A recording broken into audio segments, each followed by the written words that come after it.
Last week, we learned what happens to women who are the victims of human trafficking, but what's being done about the men who solicit prostitution here on the Suncoast? They go to John School, courses that are now government mandated to try to stifle the demand for prostitution. And Adam Cellini is here to tell us more about it. Yeah, Alan, they call it taking the man out of demand by giving them an inside look at the world of human sex trafficking. 25-year-old Suncoast native was once a John, a term used by law enforcement to describe someone who solicits prostitutes. He asked to keep his identity a secret, but says he learned months ago to open up about his problem. What it started off was pornography.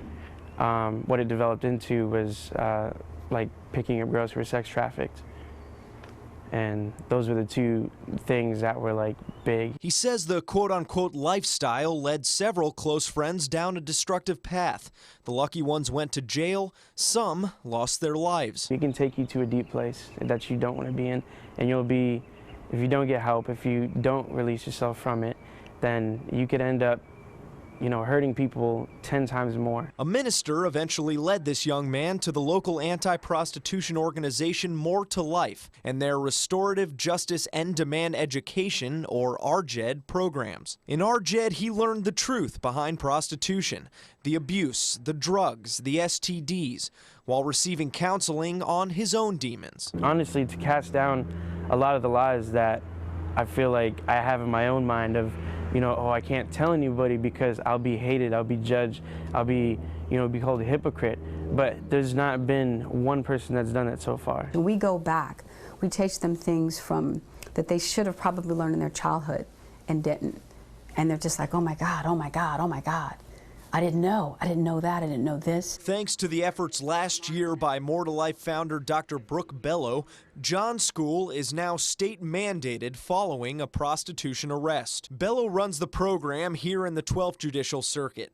First offenders pay $210 for the course instead of jail time, and everyone else is required to take it in addition to sentencing. State Attorney Ed Brodsky says it fills a major gap in the effort to reduce prostitution. It's early for us to know how successful the program is, but the alternative is, when we talk in terms of success, the alternative is we do nothing. We do nothing to educate the men about the situation that these women find themselves in. Derek Thompson has taken 35 individuals through the RJED program this year, a combination of court-ordered and volunteers. The roster, he says, isn't what many expect. The majority are married with children.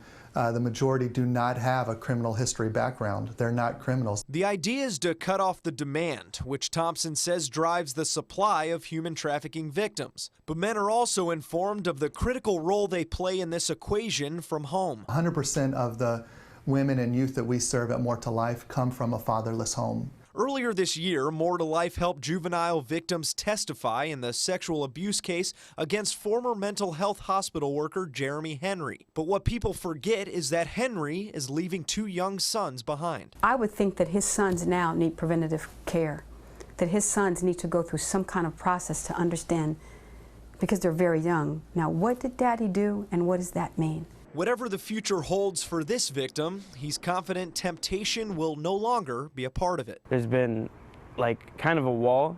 Even if I wanted to go back, I keep hitting that wall I don't want to do it. No, I don't want to go back. I don't want to go back. So it's really freeing. The RJED program is currently self-sustaining thanks to the revenue generated by the people attending its classes.